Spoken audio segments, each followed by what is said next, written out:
Bonjour à tous, ça me fait plaisir de vous retrouver pour enregistrer cette petite vidéo. Je vous enregistre ça encore une fois à l'extérieur. Je vous montre en fait j'allais dire le banc de mûrier que j'ai derrière moi. Je viens de me gaver de fruits.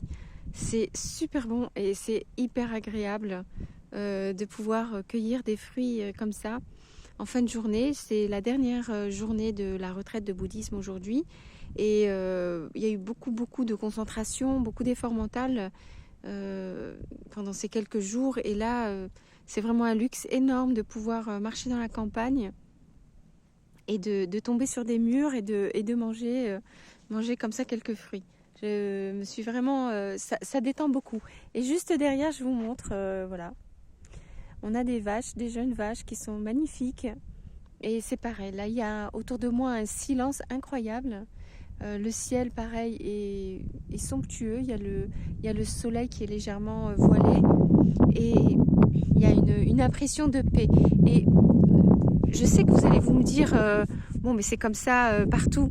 Mais je ne sais pas pour vous, mais moi, quand je fais des pratiques comme ça, de méditation pendant plusieurs jours d'affilée, en groupe, dans un endroit, voilà, un petit peu à la campagne, j'ai l'impression qu'à la fin de ces pratiques, je suis plus capable de ressentir les choses, de voir les choses, je sais pas comment vous expliquer. Alors, je ramasse un peu mes cheveux parce que je ne ressemble plus à rien. Mais voilà, on a l'impression que ça développe un petit peu nos capacités à percevoir, à ressentir, et puis là, tout simplement à ressentir le calme mental. Donc là, en effet, c'était vraiment une retraite sur les outils à proprement parler, de comment faire pour parvenir à se calmer, à trouver la paix intérieure, à trouver le calme. Voilà. Donc c'est très difficile en fait. Enfin, très difficile. Ça demande beaucoup d'efforts. Ça demande beaucoup d'efforts, oui, beaucoup d'efforts de concentration. Il y a une technique, il y a une méthode, voilà. C'est pas au petit bonheur la chance, il y a vraiment quelque chose qui est proposé ici. Hein. Ça ne veut pas dire que tout le monde est obligé de passer par là, mais c'est sympa des fois d'avoir de l'aide pour savoir comment faire. Donc voilà, c'était les derniers jours aujourd'hui. La plupart des gens sont déjà partis, sont rentrés chez eux. Il y en a d'autres qui sont encore là. Moi-même, je pars demain matin. Et c'est bon, ça y est, je rentre en Bretagne. Donc, on va dire presque chez moi. Je vais passer chez moi, mais pour l'instant, je vais d'abord aller chez un ami qui m'héberge quand j'en ai besoin. Comme vous le savez, si vous me suivez depuis le début, je suis encore sujette aux crises de panique suite à la mort de ma sœur jumelle. Donc, je suis encore sujette à l'angoisse du vide de son départ et des choses comme ça. Donc j'essaye d'éviter au maximum de me retrouver dans cette situation de solitude. Et je suis très contente. Je suis très contente de retourner en Bretagne. Si vous m'écoutez, vous êtes breton ou vous habitez en Bretagne, vous pouvez comprendre ce que je veux dire.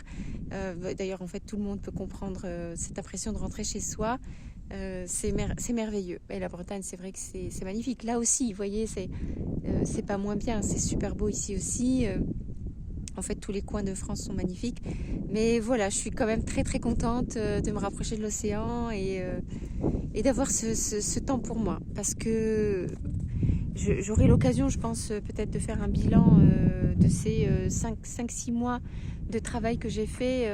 C'était mon objectif de partir dans une retraite, on va dire, spirituelle longue, avec des pratiques comme le yoga et le bouddhisme. À l'intérieur, j'ai eu l'occasion quand même de faire un stage en permaculture. J'ai eu l'occasion d'apprendre à travailler en permaculture. J'ai eu pas mal d'expériences, en fait, qui sont vraiment intéressantes. Et là, quand même, quelque part, j'ai envie de me poser parce que faut savoir que je travaille quasiment tous les jours. Et j'avais un jour de repos, on va dire. Mais ça n'a aucun sens, hein, évidemment. Vous le savez, vous, si vous êtes aussi dans un chemin spirituel, ça n'a aucun sens de parler de week-end ou des choses comme ça parce que c'est une façon de vivre, en fait. C'est une façon de vivre, d'être dans la spiritualité, dans la philosophie de vie, dans un mode de vie. Et c'est comme quelqu'un qui se prépare un repas chaque jour.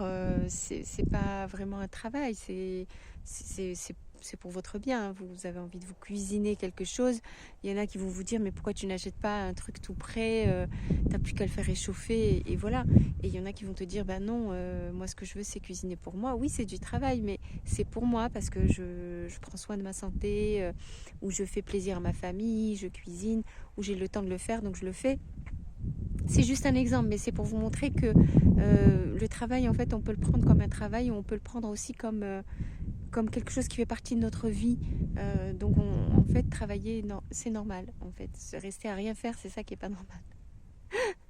Donc, voilà, mais cela dit, c'est très prenant, en fait, comme façon de faire, de vivre en communauté, de s'impliquer, d'essayer d'aider les autres, d'apprendre sur soi, etc. Ça demande vraiment un effort continu.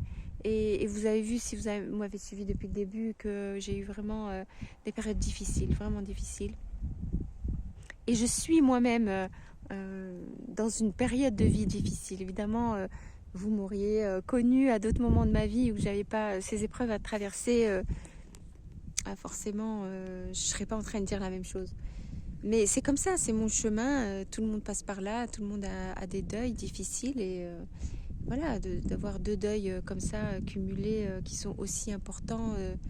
Mon père et ma soeur jumelle, c'est vrai que c'est un séisme dans ma vie. C'est normal que je me sente complètement déboussolée. Mais voilà, je ne regrette pas cette expérience de 5-6 mois que j'ai faite, là, pratiquement 6 mois. Ça m'a appris beaucoup de choses et puis j'ai vraiment rencontré aussi de très belles personnes. J'étais dans des endroits très beaux, dans la campagne, en France. Et voilà, j'ai appris à me connaître aussi un peu plus. Bon, ça fait longtemps que je fais du développement personnel, donc c'est pas nouveau. Mais c'est toujours bien de se reconfronter à soi-même, d'aller toucher ses limites, de voir là où c'est plus difficile. Mais là, voilà, je suis quand même heureuse de rentrer en Bretagne.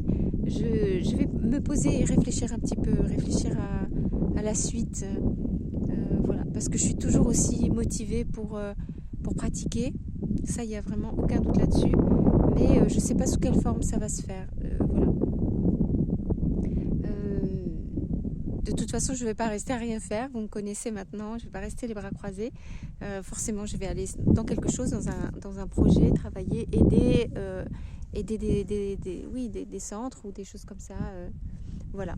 Bon, je vous tiens au courant. Et puis, en attendant, je vous souhaite de prendre soin de vous, de trouver des petits endroits comme ça, comme ce que j'ai pu faire. Et à très vite pour une prochaine vidéo.